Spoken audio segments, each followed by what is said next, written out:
মালয়েশিয়ায় Kawaguchi manufacturing NCD and BSD নামে একটি কোম্পানিতে ২৫১ জন বাংলাদেশি কর্মীর ৫ মাসের বকেয়া বেতনের বিষয়ে গৃহীত পদক্ষেপ নিয়ে শুক্রবার গেল ২০ ডিসেম্বর একটি নোটিশ জারি করে কুয়ালালামপুরের বাংলাদেশ হাইকমিশন।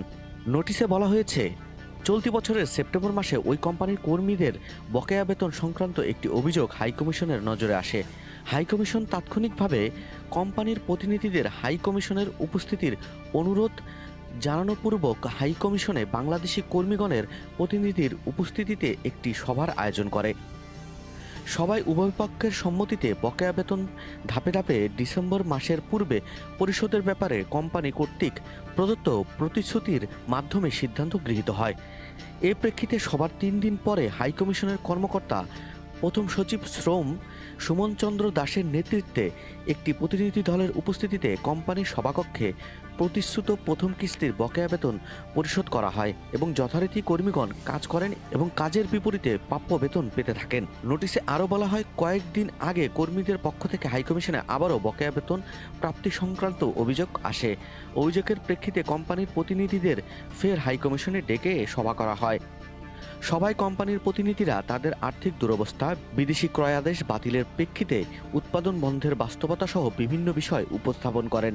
হাইকমিশনের পক্ষ থেকে বকেয়া বেতন পরিশোধ এবং কর্মীদের কর্মসংস্থান সংক্রান্ত বিষয়ে কোম্পানিকে নিশ্চিত করার বিষয়ে অনুরোধ করা হয়। কিন্তু কোম্পানি বকেয়া বেতন না দেয়ায় গেল শুক্রবার ১৩ ডিসেম্বর রাতে কর্মীরা কর্মবিরতি ও কোম্পানির অফিস ঘেরাও করেন।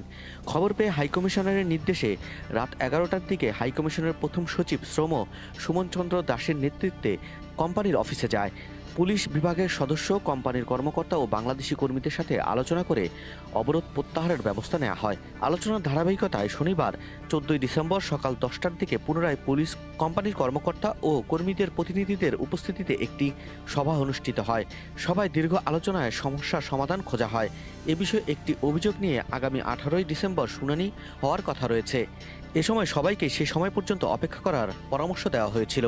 এরই ধারাবাহিকতায় বুধবার ১৮ ডিসেম্বর পোর্ট কাল্ক লেবার কোর্টে দায়েরকৃত অভিযোগের শুনানি ভুক্তভোগী বাংলাদেশি কর্মীগণ কোম্পানির প্রতিনিধিদের উপস্থিতিতে অনুষ্ঠিত হয়।